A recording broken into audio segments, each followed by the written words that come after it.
बिस्मिल्लाहिर्रहमानिर्रहीम, अस्सलाम वालेकुम नाज़रीन, मैं हूँ यासिर रशीद और आप मेरा व्लॉग देख रहे हैं। नाज़रीन, पाकिस्तान तहरीक इंसाफ का लॉन्ग मार्च इस्लामाबाद कब पहुँचेगा? हम पिछले कोई 2 हफ्तों से यही बात डिस्कस कर रहे हैं, यही बात जांचने की कोशिश कर रहे हैं कि पाकिस्तान तहरीक इंसाफ की स्ट्रेटजी है क्या। इस्लामाबाद को छोड़ के रावलपिंडी पे जो नज़रें मरकूज़ की, उसके पीछे वजूहात क्या हैं? सुस्त रवि जो अपनाई जा रही है लॉन्ग मार्च में, इसके नताइज क्या निकलेंगे? फिर हमें ये पता चला कि 16 से 18 तारीख के दरमियान पाकिस्तान तहरीक इंसाफ का लॉन्ग मार्च जो है ये रावलपिंडी पहुंच जाएगा। खान साहब उसको खुद वेलकम करेंगे, लेकिन अभी कल खान साहब के मौलजीन जो है वो खान साहब की तबीयत को देखने के बाद फिर ये फैसला करेंगे कि खान साहब बाहर जा सकते हैं या नहीं जा सकते। उसके बाद फैसला किया जाएगा कि खान साहब रावलपिंडी कब जाएंगे। तो इससे ये तासुर मिलता है कि अभी रावलपिंडी पहुंचने के इम्कानात नहीं हैं। वो उसका सबूत क्या है? उसका सबूत आज सुप्रीम कोर्ट में होने वाली समाअत है। सुप्रीम कोर्ट में तौहीन अदालत केस की जब समाअत हुई तो उसमें चीफ जस्टिस ने इस्तफसार किया कि मामला क्या है, आपको खदशात क्या हैं। हुकूमत से पूछा तो एडिशनल अटॉर्नी जनरल ने यह कहा कि यकीन दहानी हमें चाहिए कि ये इस्लामाबाद में आएंगे तो ये यहाँ पर तोड़ फोड़ नहीं करेंगे, खिलाफ कानून कोई इकदाम नहीं उठाएंगे, क्योंकि हमें खदशात यही हैं इनके बयानात को देखते हुए कि ये यहाँ पर आकर खिलाफ कानून कोई इकदाम उठाएंगे। जिस पर चीफ जस्टिस उमर अता बंदियाल साहब ने कहा कि हम वकील को कह देते हैं, जो मौक्किल के वकील हैं उनको ये कह देते हैं कि वो पाबंद बनाएं अपने मौक्किल को कि वो खिलाफ कानून कोई इकदाम नहीं उठाएंगे। तो इमरान खान साहब के वकील सलमान अकरम राजा साहब ने यह कहा कि मैं इस पर एतमाद से बात नहीं कर सकता क्योंकि इस मामले पर मेरे मौक्किल से मेरी बातचीत नहीं हुई। जिस पर चीफ जस्टिस ने यह कहा कि क्या आपको ये खदशा है कि आपके मौक्किल खिलाफ कानून कोई इकदाम उठाएंगे? जिस पर खामोशी इख्तियार की गई और बाद अज़ां जो समाअत थी वो 1 हफ्ते के लिए मुलतवी कर दी गई। यानी कि पाकिस्तान तहरीक इंसाफ अभी खुद कोई इरादा नहीं रखती इस्लामाबाद में दाखिले के हवाले से। वफाकी हुकूमत अंडर प्रेशर है और वफाकी हुकूमत ने वहां पर पुलिस की भारी नफरी मंगवा रखी है, जिसमें सिंध पुलिस की एक बहुत बड़ी तादाद मौजूद है। पाकिस्तान पीपल्स पार्टी के रहनुमा कादिर खान मंदोखेल साहब ने कल ये इंकशाफ किया है कि 30 से 33 हज़ार जो नफरी है सिंध पुलिस की वो इस्लामाबाद के अंदर मौजूद है। तो इससे आप अंदाज़ा लगाइए कि इस्लामाबाद में सिंध पुलिस की अगर 30,000 नफरी मौजूद है, इस्लामाबाद पुलिस की अपनी नफरी मौजूद है, उसके अलावा रेंजर्स की नफरी मौजूद है, उसके अलावा FC की नफरी मौजूद है, और फिर बातें ये भी की जा रही थी कि बलूचिस्तान से भी नफरी बुलवाई जाएगी। तो इतनी ज़्यादा नफरी बुलवा कर भी वफाकी हुकूमत को खदशात क्या हैं? उस पर क्या पाकिस्तान तहरीक इंसाफ वाकई वफाकी हुकूमत को थकाना चाहती है या खुद इस वक्त थकावट का शिकार है? ये एक बहुत बड़ा बुनियादी सवाल है। लेकिन खान साहब के बयानात को देख के लगता नहीं है कि खान साहब थके हुए हैं। एक तरफ ये जेस्चर तो है, ये पैगाम तो है, ये तासुर तो है कि पाकिस्तान तहरीक इंसाफ रफ्ता रफ्ता अपनी मकबूलियत खो रही है, जिसका अंदाज़ा इस बात से लगाया जा रहा है कि खान साहब खुद सड़कों पे मौजूद नहीं है और पाकिस्तान तहरीक इंसाफ के जो लॉन्ग मार्चेस हैं उसमें अवाम की तादाद बतदरीज रोज़मर्रा की बुनियाद के ऊपर कम हो रही है, उसमें इजाफा नहीं हो रहा। इसका एक इम्पैक्ट तो पड़ता है कि जब मेन लीडर मौजूद ना हो और उसने वीडियो लिंक के जरिए खिताब करना हो तो बहुत सारे लोग घर पर बैठ के खिताब सुनने को तरजीह देते हैं। ये बात बईदस कयास नहीं है कि खान साहब खुद सड़कों पर जब मौजूद होंगे या वो रावलपिंडी जाने का ऐलान करेंगे तो अवाम की इतनी ही तादाद होगी, अवाम की तादाद में इजाफा होगा। सेकंड लीडरशिप की वजह से अवाम की तादाद में कमी हुई, और दूसरा ये कि उनका खिताब जो वीडियो लिंक के जरिए होता है वो बाकायदा तौर पे टेलीविजन पे भी नशर होता है। तो बहुत सारे जो कारकुनान हैं जो सिर्फ इन्हीं वजूहात की बुनियाद पे जाते थे कि एक फाइनल मार्का है, एक फाइनल दौड़ है, इसमें शिरकत कर लेनी चाहिए, वो अब घर बैठ कर ही खिताब को सुन लेते हैं और वो फाइनल कॉल का इंतजार कर रहे हैं कि फाइनल कॉल कब होगी। इससे ये तासुर जो लिया जा रहा है कि उसकी मकबूलियत में बतदरीज कमी वाक़ई हो रही है। एक तरफ ठीक है क्योंकि रोजमर्रा की बुनियाद के ऊपर कारकुनान की तादाद कम है, लेकिन दूसरी जगह पे आपको इसका अंदाजा बखूबी हो जाएगा जब खान साहब खुद सड़कों पे होंगे। खान साहब कब सड़कों पे होंगे, ये एक अहम सवाल है। पाकिस्तान तहरीक इंसाफ जो है ये बैकडोर अब मुज़ाकरात के ऊपर ज़्यादा रिलाय कर रही है। इसी वजह से सदर मुमलिकत के साथ जो मुलाकातें हो रही हैं, वफाकी हुकूमत जो है एतमाद में लेना चाहती है। वफाकी हुकूमत ने ये तो तासुर दिया कि हम अहम तयनाती के ऊपर अपने इत्तेहादियों को एतमाद में ले रहे हैं, तो उस पर सदर मुमलिकत को जो एतमाद में लिया जा रहा है तो सदर मुमलिकत के ऊपर पाकिस्तान तहरीक इंसाफ रिलाय कर रही है। फवाद हुसैन चौधरी साहब का ये कहना कि सदर मुमलिकत कोई आइन के खिलाफ इकदाम नहीं उठाएंगे और वो जो इकदाम उठाएंगे उसमें पाकिस्तान तहरीक इंसाफ के चेयरमैन इमरान खान की भरपूर हिमायत मौजूद होगी, तो यानी कि सदर ममलिकत इस वक्त एक थर्ड पर्सन का किरदार अदा कर रहे हैं, जो दो पार्टीज के दरमियान मुफाहमत का कोई रास्ता निकालने की कोशिश कर रहे हैं। सदर ममलिकत से चेयरमैन सेनेट की मुलाकात, सदर ममलिकत से वजीर खजाना की मुलाकात और सदर ममलिकत से इससे पहले होने वाली एक बड़ी मुलाकात। अब देखना यह है कि सदर ममलिकत जो कुछ दिनों पहले यह बात कर रहे थे कि मैंने जितनी भी कोशिश की उसमें नाकाम रहा और नए इंतखाबात के हवाले से मैंने जो मुतालिबा रखा उसका कोई रास्ता निकलता हुआ दिखाई नहीं दिया, क्या अब वो रास्ता निकालने की कोशिश की जा रही है? अगर वो रास्ता निकालने की कोशिश की जा रही है तो इससे तासुर ये आता है कि वफाकी हुकूमत को कहीं ना कहीं पे ऐसा मंजरनामा दिखाई दिया जिससे उसे ये लगा कि पाकिस्तान तहरीक इंसाफ से किसी ना किसी मौके पर हमें बात कर लेनी चाहिए। ये बात हमारी फेवर में भी होगी और सियासी पार्टीज की फेवर में भी होगी। अगर जमहूरियत के निज़ाम को आपको आगे बढ़ाना है तो उसके लिए ये डायलॉग का रास्ता अपनाना चाहिए। इसीलिए पाकिस्तान तहरीक इंसाफ के चेयरमैन इमरान खान साहब अग्रेसिव से कुछ मफाहमत की तरफ आए, लेकिन अभी भी वो हल्की फुल्की बात जरूर कर जाते हैं, क्योंकि पिछले दिनों उन्होंने ये एक पैगाम दिया कि आर्मी चीफ के तयनाती के ऊपर हम खामोश हैं, पीछे बैठ के देखेंगे, हमें कोई एतराज नहीं है। और साथ ही साथ उनका ये कहना कि कोई भी आर्मी चीफ अवाम के मफाद के खिलाफ नहीं जाता, ये एक तासुर दिया गया कि हम मफाहमत की जानिब जाना चाहते हैं।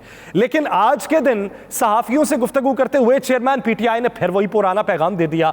उनका ये कहना था कि नवाज शरीफ ऐसा आर्मी चीफ लगाना चाहते हैं जो मुझे नाअहल करवाए, यानी वो एक प्रेशर भी बिल्ड रखना चाहते हैं और उसके साथ साथ बातचीत भी करना चाहते हैं। सियासी वार के तौर पे एक बेहतरीन टैक्टिक्स है, लेकिन क्या यही पत्ता, क्या यही वार अब कारगर साबित होगा, ये एक बहुत बड़ा सवाल है। लेकिन वफाकी हुकूमत प्रेशर में इसलिए है कि उसने वो जो प्रेशर डेवलप करने की कोशिश की थी PTI के चेयरमैन इमरान खान के खिलाफ तोशाखाना केस यानी घड़ी के मामले के ऊपर, वो भी हवा किसी हद तक जायल होता दिखाई दिया।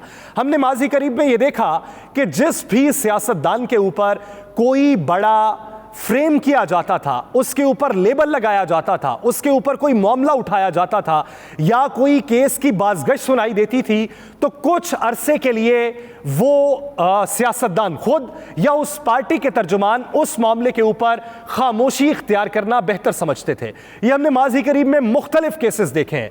माजी करीब के अंदर जो डेली मेल का केस है उसके ऊपर भी पाकिस्तान मुस्लिम लीग नून बबांगे दोहल बयान देने से कासर दिखाई दी, जिसकी वजह से बहुत से सियासतदानों ने और बहुत से तज्जियाकारों ने और सियासी पंडितों ने यह राय रखी कि वफाकी हुकूमत उस केस से नज़र मोड़ने की वजह से ये घड़ी के इशू को ज़्यादा हवा दे रही है, जिसके कानूनी पैराए के अंदर कोई भी सुकम दिखाई नहीं देते। और पाकिस्तान तहरीक इंसाफ के चेयरमैन इमरान खान जो हैं ये इससे बच जाएंगे। लेकिन उन्होंने एक ऐसा नैरेटिव बनाया जो कुछ दिनों के लिए चला और हो सकता है 2-3 दिन मजीद भी चले, लेकिन इस गुब्बारे से हवा निकल जाएगी। और इस गुब्बारे से जब हवा निकलेगी तो फिर लोगों की नज़रें फिर उसी इशू की जानिब मरकूज हो जाएंगी, जिसके बारे में अब राय ये आ रही है कि राबिता किया गया है उस कंपनी के साथ कि आप आउट ऑफ कोर्ट हमारे साथ सेटलमेंट कर लें, जिसकी खबरें मंजर आम पे आ रही हैं। अगर ये हवा बैठ गया तो फिर उसकी जानिब नजरें फिर से मरकूज होंगी और फिर से एक नया बयानिया अपनाया जाएगा। वो पाकिस्तान तहरीक इंसाफ जिसकी मकबूलियत वफाकी हुकूमत की नज़र में किसी हद तक कम हो रही है, वो फिर बतदरीज बढ़ना शुरू हो जाएगी और उनके पास एक फिर से नया पॉइंट मौजूद होगा जिसके ऊपर वो अपनी सियासत कर पाएंगे। इसी वजह से वो बीच का रास्ता इख्तियार करने की कोशिश की गई है, जिस रास्ते से मामलात बेहतरी की तरफ जाएं। लेकिन पाकिस्तान पीपल्स पार्टी के शरीक चेयरमैन आसिफ अली जरदारी साहब का ये मौक़िफ़ कि 3 स्टार जनरल्स तमाम बराबर होते हैं और तमाम के तमाम चीफ बनने के अहल होते हैं, इससे नुक्ता-ए इख्तलाफ दिखाई देता है। पाकिस्तान मुस्लिम लीग नून के बेशतर वज़रा पिछले कुछ दिनों से ये पैगाम दे रहे हैं कि जो भी मोस्ट सीनियर होगा उसी को आर्मी चीफ बनाया जाएगा और एक नया ट्रेंड सेट किया जाएगा, जिस पे पाकिस्तान पीपल्स पार्टी के शरीक चेयरमैन का ये कहना कि 3 स्टार जनरल्स तमाम चीफ बनने के अहल होते हैं, यानी 5 लोगों की अगर लिस्ट है उसमें से किसी का भी इंतखाब कर लिया जाए तो वो गलत नहीं है। इस पे नुक्ता इख्तलाफ वाज़े होता दिखाई देता है कि कहीं ना कहीं पर नुक्ता इख्तलाफ मौजूद है, लेकिन ये बात वाज़े तौर पे है कि कि अगले 24 से 48 घंटों के अंदर इस तैनाती के ऊपर बाज़ाब्ता नोटिफिकेशन जारी हो जाएगा और जितनी भी कयास आराइयां हैं ये दम तोड़ जाएंगी, जिसका इंतजार पाकिस्तान तहरीक इंसाफ भी कर रही है कि वो ऐलान का इंतजार कर रही है कि ऐलान के बाद वो अपनी स्ट्रेटजी को हतमी शक्ल दे और फिर उसके बाद फैसला किया जाए कि रावलपिंडी जाना है या फिर इस्लामाबाद का ही रुख करना है। यह बुनियादी तौर पे नुक्ता है पाकिस्तान तहरीक इंसाफ का। पाकिस्तान तहरीक इंसाफ ने ये जो पत्ता खेला है, इस पत्ते में किस हद तक कामयाब होगी ये वक्त ही बताएगा और वक्त 48 घंटों के बाद वजह होना शुरू हो जाएगा। पाकिस्तान पीपल्स पार्टी इस मामले के ऊपर बैकफुट पे जाएगी। उनका नुक्ता इख्तलाफ जो पैदा हुआ, ये नुक्ता इख्तलाफ उनके दिलों में ही रह जाएगा। और दूसरा, बल्दियाती इलेक्शन में उन्होंने जिस हद तक कोशिश की एमकेएम को अपने साथ मिला के मामले को इल्तवा का शिकार बनाने की, वो भी अब ख़त्म हो चुका। और सिंध हाई कोर्ट जो है वाज़ेह इशारा दे चुकी पाकिस्तान तहरीक इंसाफ और जमात इस्लामी की दरख्वास्त के ऊपर कि हैदराबाद और कराची के अंदर फिलफार इंतखाबात करवाए जाएं। तो वो मौक़िफ़ कि पहले हमारी सिंध पुलिस सैलाबज़दा इलाकों में मसरूफ़ थी और अब सिंध पुलिस इस्लामाबाद भेजी हुई है, वो मौक़िफ़ ज़ायल हो चुका है। सिंध हाई कोर्ट उस मौक़िफ़ को रद्द कर चुकी है और अब बाकायदा तौर पे अहकामात जारी हो चुके हैं। अगर सिंध में ऐलानात होते हैं तो फिर उसके फौरी बाद पंजाब में भी बल्दियाती इलेक्शन के ऐलानात होना शुरू हो जाएंगे। ये 3 से 4 दिन की गेम होगी। उधर से बल्दियाती इलेक्शन का शेड्यूल जारी होगा तो दूसरी जानिब पंजाब में भी बल्दियाती इलेक्शन का शेड्यूल जारी हो जाएगा। उसका वाज़े मार्जिन किसे मिलेगा? जिसने हाल ही में अपनी कैंपेन कर रखी है। कैंपेन किसने की है?